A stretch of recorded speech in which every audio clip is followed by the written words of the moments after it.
Salam budaya. Bertemu kembali dengan Jayakarta News Channel. Kita akan berbincang seputar kebiasaan yang ada di masyarakat, adat, dan bahkan mungkin sudah membudaya di masyarakat. Bersama saya Tete Rizky dan Romo Gede Mahesa. Saya sering menemui ruatan. Ada beberapa adat, ada beberapa kebudayaan yang ini masih ada di masyarakat kita, yaitu tentang ruat Sukerto. Nah, ruat Sukerto ini ada macam-macam. Artinya bahwa ruatan ini berguna, ditujukan untuk kebaikan, ditujukan untuk sesuatu yang menjadikan kebaikan bagi si yang diruat.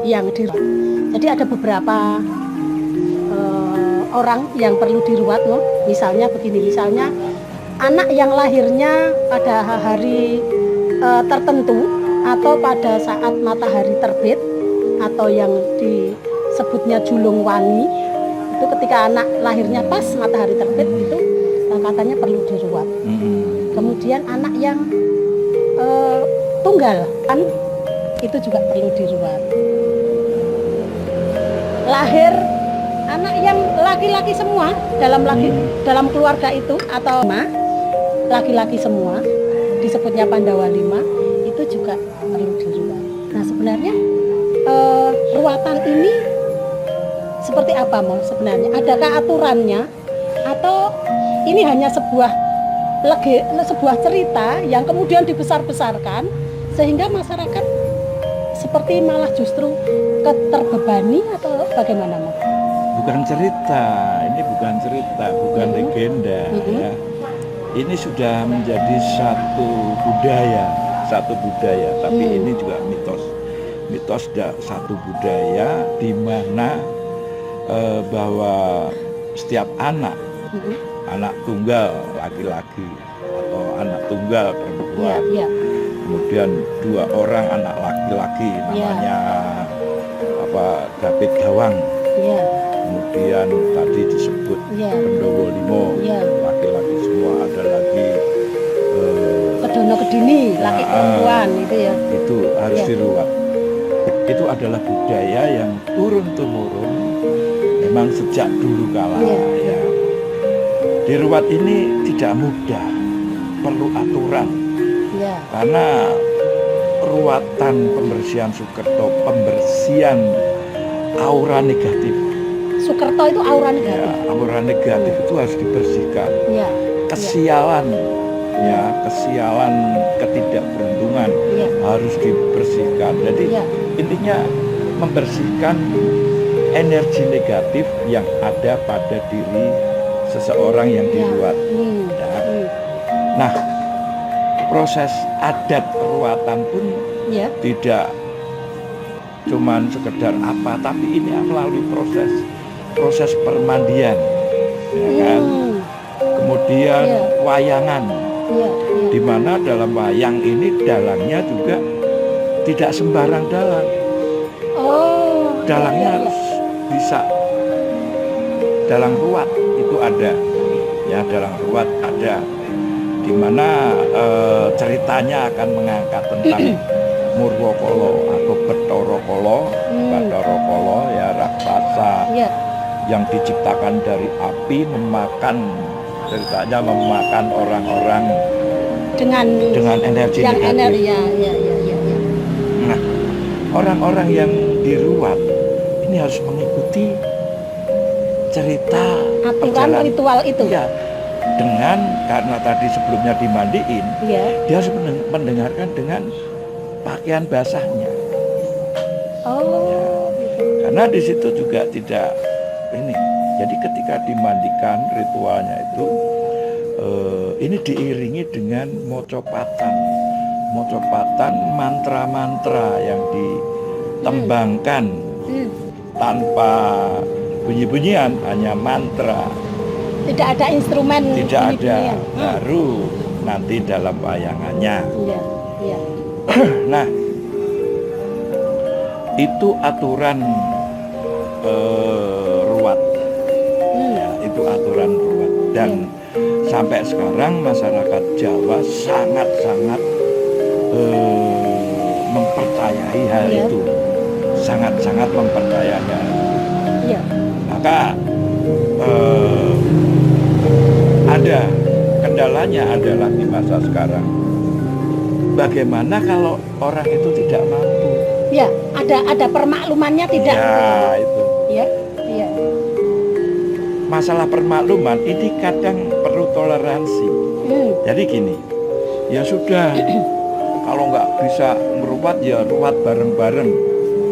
Jadi ada ruat massal yang biayanya lebih sedikit, relatif lebih bisa di bandingan. Tapi kalau meruat sendiri itu wah banyak sekali biaya tidak ubur rampenya banyak sehingga pembiayaan menjadi banyak juga. Tata cara upacara, belum wayangannya, belum sesajinya dan lain, itu akan butuh banyak sekali dana. Nah, kendalanya adalah bagaimana kalau orang tidak mampu. Kemudian seseorang ya sudah ikut ruatan massal, tapi dalam kondisi tidak mampu sama sekali. Ruat massal pun tidak mampu, istilahnya begitu. Terus itu bagaimana? Nah, makanya di sini harus berpikir logik, karena satu budaya, satu keyakinan yang sudah turun menurun itu kan berhubungan dengan rasa. Maka seorang itu harus berpikir logika untuk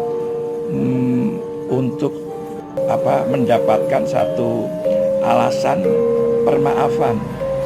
Permaafan artinya ruatan ini kan istilahnya membuang energi negatif, membuang kesialan. Tapi segala sesuatu itu, ruatan itu kan juga doa, harapan pada yang Maha Kuasa. Nah, tentunya yang Maha Kuasa pun akan mengerti.